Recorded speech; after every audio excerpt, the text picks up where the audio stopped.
दोस्तों, एक कहानी है फ़कीर और मौत की, जो आप लोगों में से बहुतों ने पहले भी सुनी होगी, लेकिन अभी के हालात पे सटीक लग रहा है। इसीलिए पूरा वीडियो देखें और इसे अपने परिजनों को भी सुनाएं। बहुत पुराने समय की बात है। एक फ़कीर था जो एक गांव में रहता था। एक दिन शाम के वक्त वो अपने दरवाजे पे बैठा था। तभी उसने देखा कि एक छाया वहाँ से गुजर रही है। फ़कीर ने उसे रोक कर पूछा, कौन हो तुम? छाया ने उत्तर दिया, मैं मौत हूँ। तो फ़कीर ने पूछा, उधर कहाँ जा रही हो? मौत ने कहा, मैं गांव जा रही हूँ, क्योंकि गांव में एक महामारी आने वाली है। छाया के इस उत्तर से फ़कीर उदास हो गया और पूछा, कितने लोगों को मरना होगा इस महामारी में? मौत ने कहा, बस 1000 लोग। इतना कहकर मौत गांव में प्रवेश कर गई। महीने भर के भीतर उस गांव में महामारी फैली और लगभग 30,000 लोग मारे गए। फ़कीर बहुत क्षुब्ध हुआ और क्रोधित भी कि पहले तो केवल इंसान धोखा देते थे, अब मौत भी धोखा देने लगी। फ़कीर मौत के वापस लौटने की राह देखने लगा, ताकि वह उससे पूछ सके कि उसने उससे झूठ क्यों बोला, धोखा क्यों दिया। कुछ समय बाद मौत वापस जा रही थी तो फ़कीर ने उसे रोक लिया और कहा, अब तो तुम भी धोखा देने लगे हो। तुमने तो बस 1000 के मरने की बात की थी, लेकिन तुमने 30,000 लोगों को मार दिया। इस पर मौत ने जो जवाब दिया वो चौंकाने वाला है। मौत ने कहा, मैंने तो बस 1000 ही मारे हैं, बाकी के लोग 29,000 तो भय से मर गए। उनसे मेरा कोई संबंध नहीं है। यह कहानी मनुष्य के मन का शाश्वत रूप प्रस्तुत करती है। मनोवैज्ञानिक रूप मानव मन पर मौत से कहीं अधिक गहरा प्रभाव भय डालती है।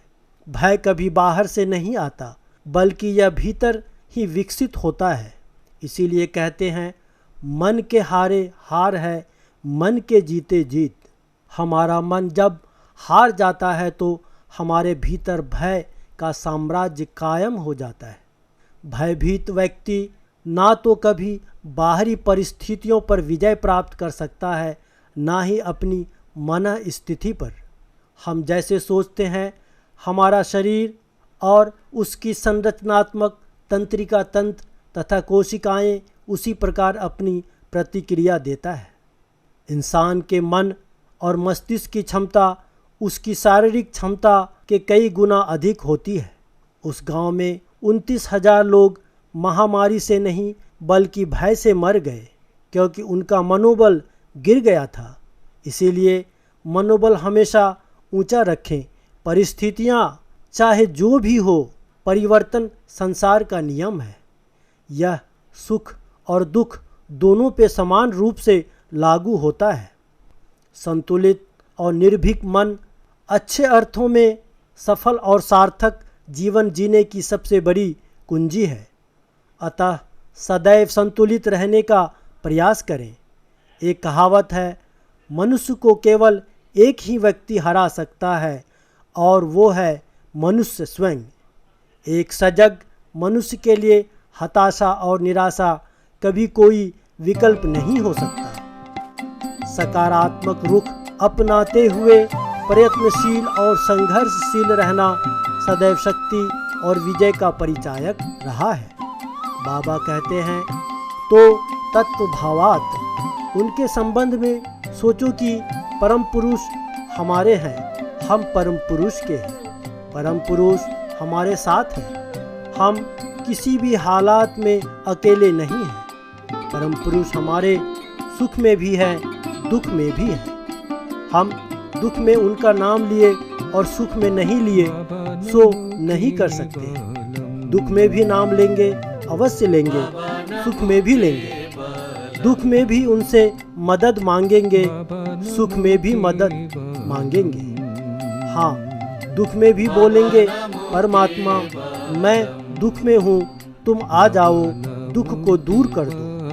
सुख में भी बोलेंगे, परमात्मा मैं सुख में हूँ, तुम आ जाओ मेरे साथ बैठकर मिठाई खा लो। इसलिए किसी भी परिस्थिति में अपने को निसहाय नहीं समझना है। परम पुरुष हमेशा हमारे साथ है, सुख में भी दुख में भी। हमेशा उनकी भाव में भावातीत रहना है, हाथ पैर से काम करना है, सेवा करनी है और मन में उनकी भाव लेकर कीर्तन करनी है। गुरु मंत्र और इष्ट मंत्र का जाप करना है। हमेशा परिस्थिति एक जैसी नहीं होती है, हो सकता है भविष्य में इससे भी भयानक विघटनकारी परिस्थिति का सामना करना पड़े। तब यह लॉकडाउन जो आज कांटे की तरह चुभ रहा है, भविष्य में फूल सा लगने लगे। इसीलिए अपनी इच्छा शक्ति को दृढ़ कर संतुलित आहार और नियमित व्यायाम से अपनी तंत्रिका तंत्र को मजबूत बनाएं। योगा, आसन और प्राणायाम कर अपनी जीवनी शक्ति को मजबूत करें। इस लॉकडाउन का सदुपयोग कीजिए, अच्छा पढ़िए, अच्छा सुनिए। सभी किताबें ऑनलाइन उपलब्ध हैं। अपनी रचनात्मकता को पंख दीजिए। हम सब मिलकर उन लोगों के लिए प्रार्थना करें जो इस वैश्विक महामारी की मुश्किल घड़ी में घर परिवार और अपने स्वास्थ्य की चिंता किए बगैर निरंतर अपनी सेवा दे रहे हैं। इसीलिए हमारे डॉक्टर्स, नर्सेज, पैरामेडिकल स्टाफ, सफाई कर्मी, पुलिस कर्मी और संतुलन बनाए रखने वाले सभी लोग अपार श्रद्धा और सम्मान के भागी हैं। जय हिंद। दोस्तों, वीडियो पसंद आया हो इसे लाइक, सब्सक्राइब और शेयर ज़रूर करें।